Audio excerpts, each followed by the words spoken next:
Hello YouTube and welcome to another Blitz League. We continue to take your feedback. This one probably proves the point that going this fast may be a little bit difficult to commentate. It was a 2+ hour league. A couple of stops in there that give us a little bit of a breather, but it is a rapid one. It may be worth watching the full audio, which will be linked either in the description or somewhere on the screen right now. Otherwise, if you'd like to watch just this one through at like 4 times speed, then sit back, relax, and get ready to ingest a whole bunch of quick commentary.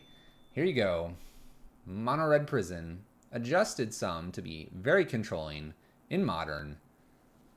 Alright, we've got another Blitz League here, Red Prison. We're going to be playing a bit more of a control style here. What you're going to see here in the deck list is that we've actually completely shaved out Rabble Master. We've decided to go really high with the Chandra Awakened Inferno. We have a Koth of the Hammer in here, some Walking Ballistas, extra Angers and Slag Storms. And so the general idea here is to utilize these cards and try to go very prison on our opponents. So we're not looking to beat them down necessarily, we're trying to win with Planeswalkers. Let's go ahead and see how that does. Match number 1 here, and it gives me actually just a slight moment to talk about the list a little bit further. We run into Mr. Zarukai and we have a little chat before a game. You'll see it disconnected briefly, and then we'll get started. But generally speaking, the deck is trying to remove creatures.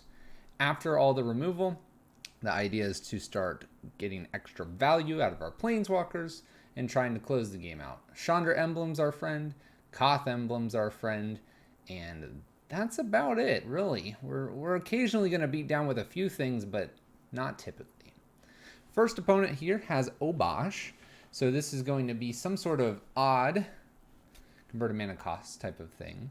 We've got an Arbor Elf here and a Stomping Ground and a basic forest. Seasoned Pyromancer, and it's very clear that we've got some sort of like 1-3-5 kind of build. Pawns of red-green monsters. We do see an Eldritch Evolution as well. We decide, hey, let's take the Arbor Elf out and try to keep our Chandra around. Unfortunately, as you saw, we got lightning bolted and taken care of. So with the top deck Walking Ballista from the Magma Jet, we're able to take out the Arbor Elf, then attack with Magus, or play Magus of the Moon, get them off double green, which was a little worrisome because we saw the Eldritch Evolution. We're able to get a bridge out because I don't really want them to have something at 3 or 4, or sorry, or 5 to attack us. And then we get into this bit of a dilemma in this game where we've got this God of Destiny we've got to beat. They're beating us down, but at the same time gaining life. We decide Chalice on 1's probably good for Arbor Elves and Lightning Bolts to try to slow the clock down. But in general, we're in this bad spot where we have Walking Ballista trying to beat the God of Destiny. And as you're going to see here over the course of a couple turns here, although my opponent can't really play anything, we actually can't really race this either because they're gaining 2 life every time, where we're now gaining no life and taking this hit. We do hit a few times with Walking Ballista, pumping this up every now and then, but after the Kitchen Finks and my opponent gaining life, our Anger of the Gods and Walking Ballista combination isn't going to be enough to get through Kitchen Finks fast enough. We're 4 turns away from being killed. We actually just kind of pump, and then we call it there. Match, or game 1 there, not going so well. Now, God of Destiny is extremely hard for us to deal with. This is why I'm bringing the Relics in. I'm thinking maybe I can go with the bigger Chandra is also another board wipe type effect. And so with a few other tweaks there, we're just going to see what can we do here. Not a good idea to have too less of lands because of the possibility of pillages. So this game we get a turn 2 Chandra, which is good. We end up getting a Chandra Awakened off the first spin of the wheel.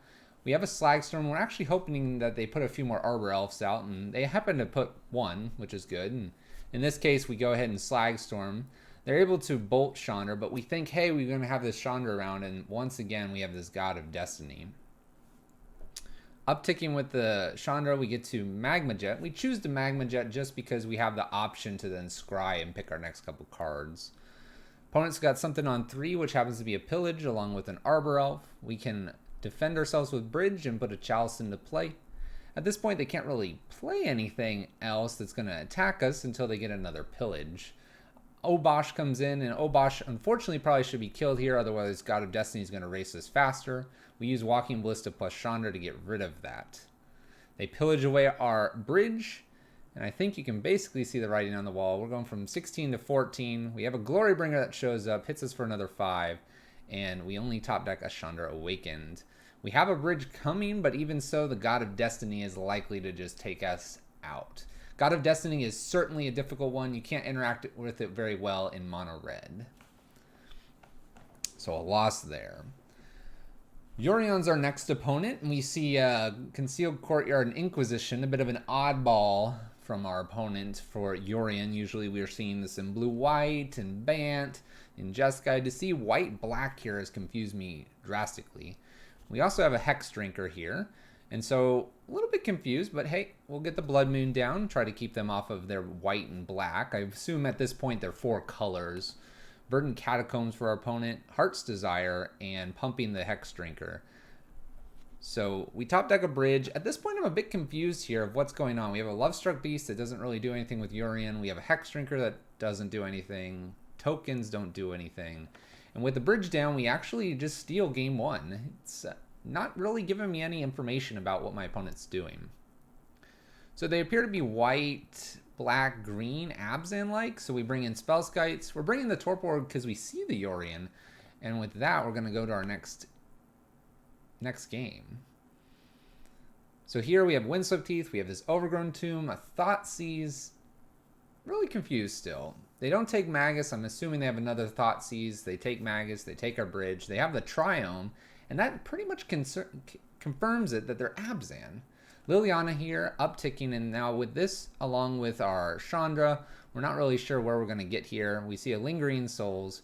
We decide bridge needs to be pushed away. Maybe I can get in with a Walking Ballista and do something and eventually get to our Chandra.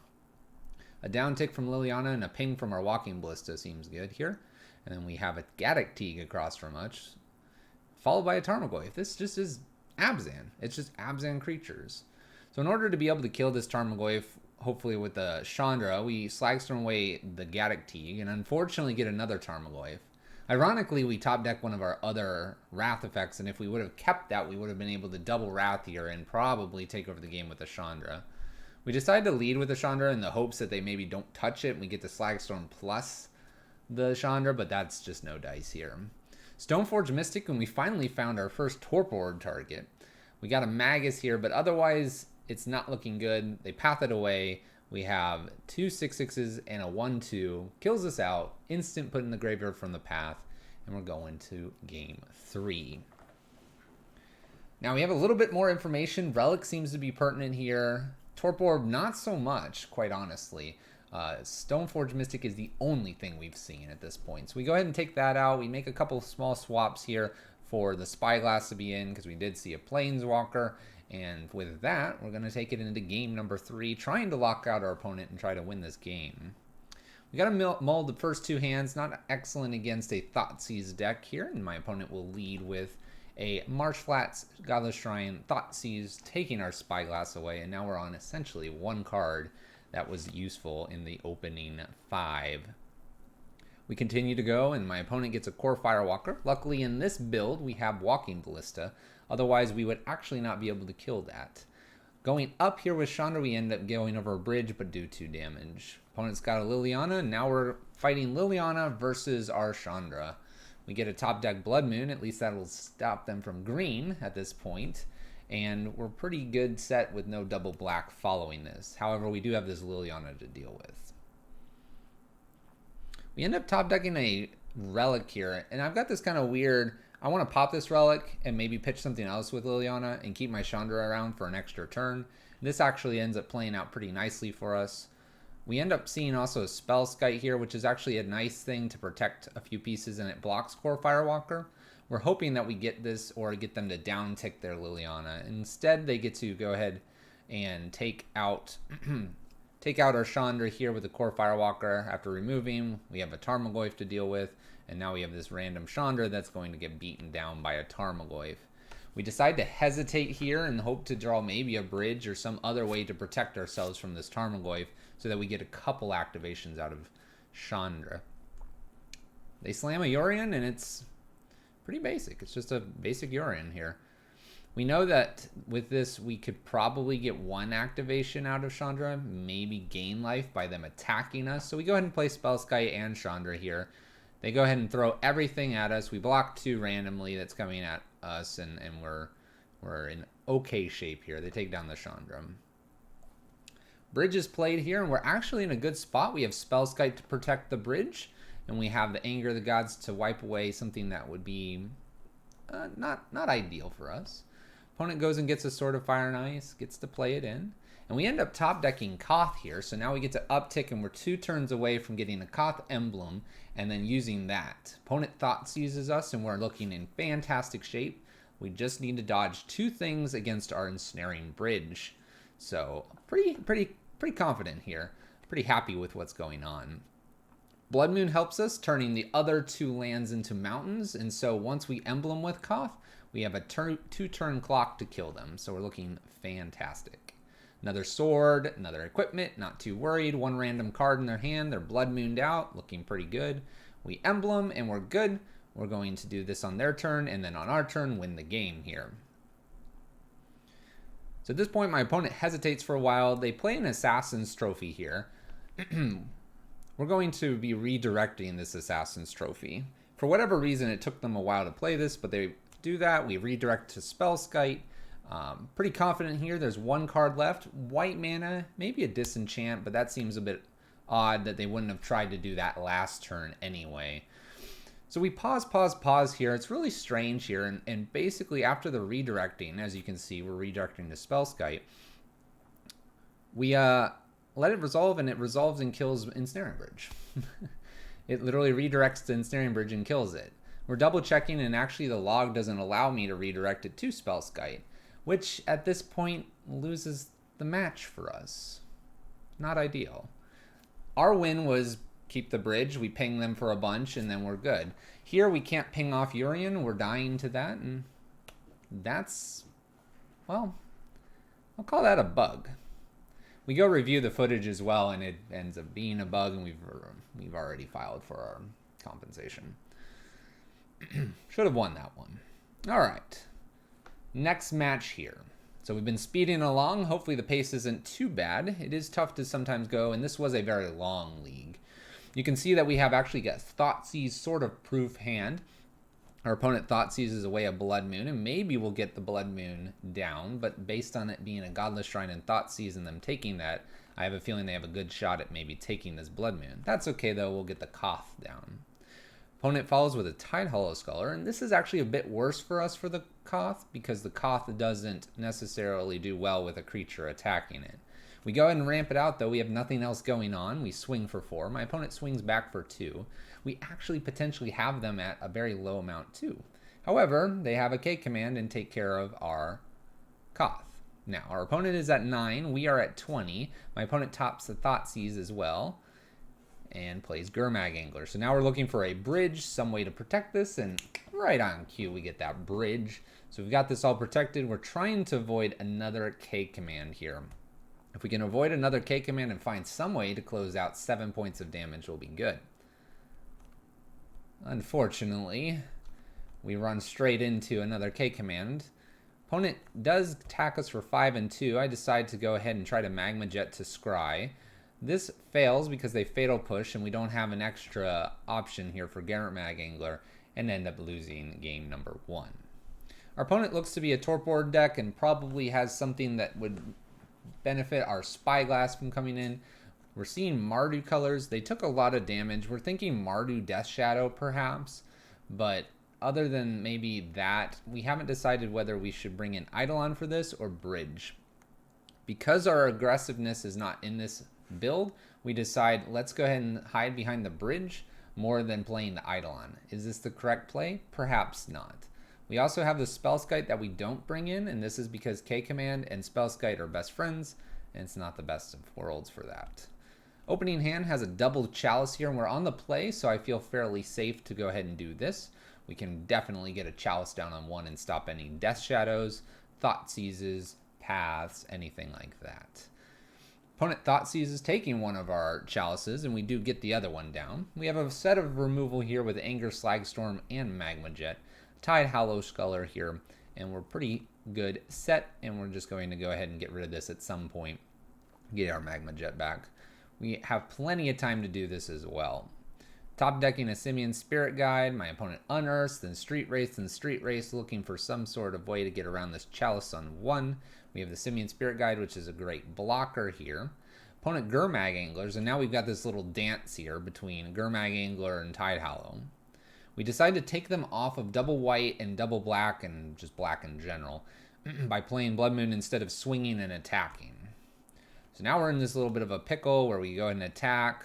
We are going to get hit for 7 damage back, and we're balancing between doing enough damage possibly to Slagstorm and or doing enough damage or having enough damage come back to us.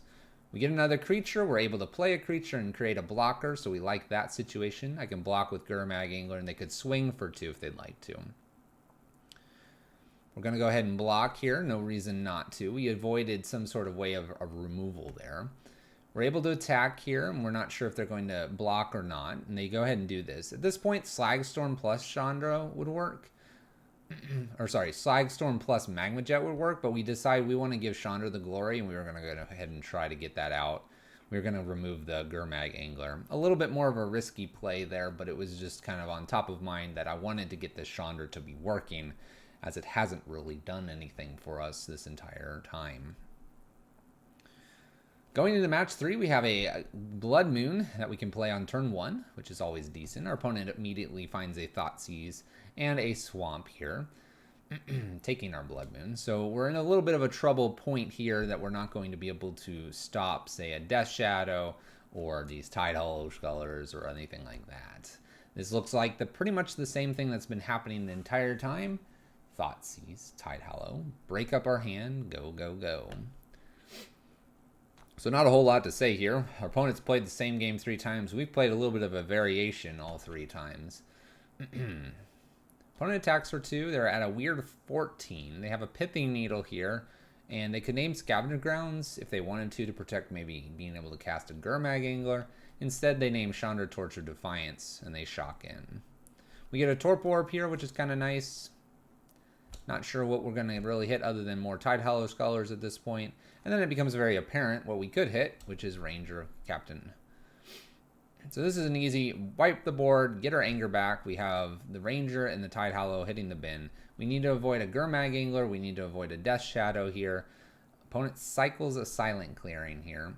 And finally plays their Death Shadow, which we figured they were on. Death Shadow plus the Bloodstained Mire makes this a bit odd, though, because they can't really kill the Death Shadow easily.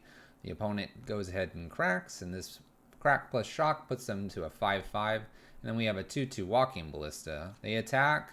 We decide to do nothing here. They Inquisition us, and then they have the Ranger. We're at this really odd spot here where we can play an extra Simian Spirit Guide, block, and try to get some way to defend ourselves like a Snaring Bridge, and then maybe hit them with enough damage over the course of the game with the Walking Ballista. They attack us for 8, and I actually decide let's not do anything with our creatures. Maybe I can somehow get the extra damage in. And that doesn't really bode well with us. Path to Exile kind of wrecks that plan. They didn't do that pre-combat, and then they have us on the backswing after we've got only 1 creature there. 3 damage needed to get through. They have a 5-5 and a 3-3. Alright, next match here.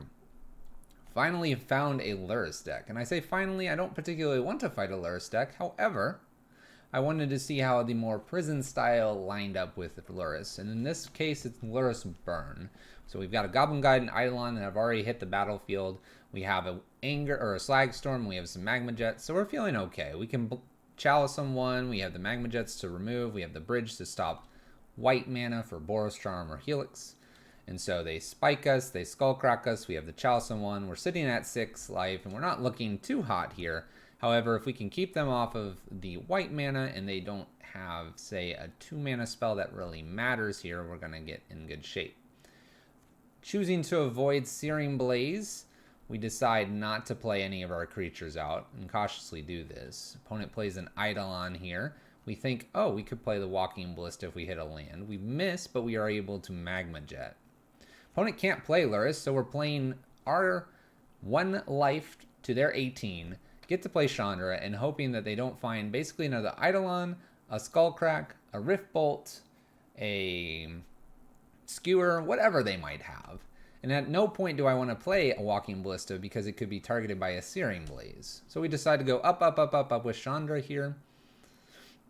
We have an option to either Emblem and or play the big Chandra. We decide to Emblem because we should be only a couple turns away, being able to Anger and then Walking Ballista, double Embleming, avoiding whatever 4 cards they had and closing that game out. Seal of Fire is obviously an option for our opponent as well since they're playing Luris, and Baubles just finding more cards would have been options as well. But at 1 life, we take them from 18 and close that one out. A good win for us there. This next game here, we have a quick Blood Moon. We have an Anger and a Slagstorm, which is great for removing creatures.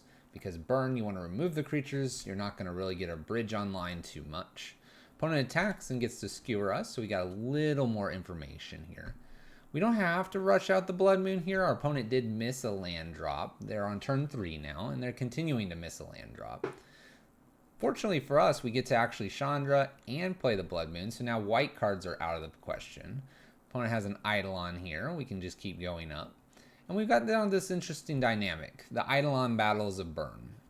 We opt to play our Eidolon here. We've got a Chandra sitting nicely at 6.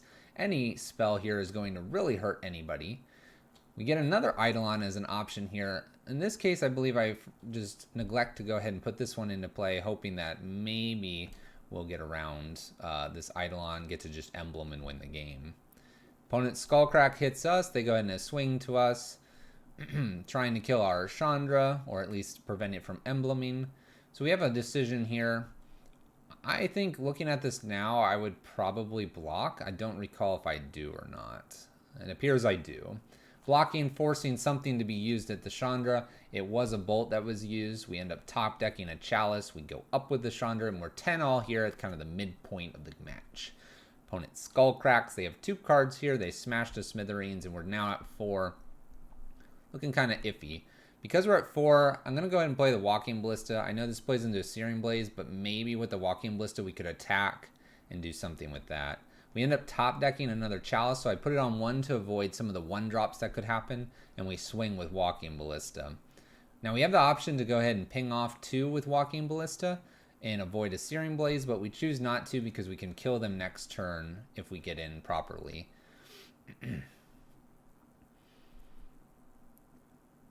We go ahead and Emblem Chandra to keep it all good. If we're able to connect here with the Walking Ballista, we end up being able to ping them off, and then we can double down on our Chandra Emblem and win.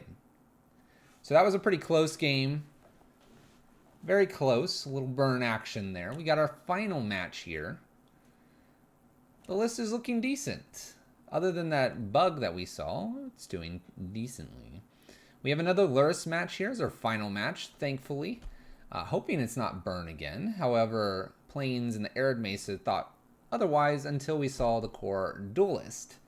So here we go. We have an interesting one here. We have a Stoneforge Mystic, core Duelist, a Lightning Greaves here, and we probably have something like a Colossal Hammer. Thinking the Colossal Hammer is somewhere in there, we go ahead and anger the board to clear it out. We have a Swiftblade Vindicate, and we can pretty much either Slagstorm again or bridge. In this case, we decide to bridge. I don't believe they can really get anything in too easily here around our Chalice on 1. That would be the Sigarda's Aid plus Colossal Hammer. Opponent does a Pure Steel Paladin, so that when they play things, they're going to get to redraw equipment specifically.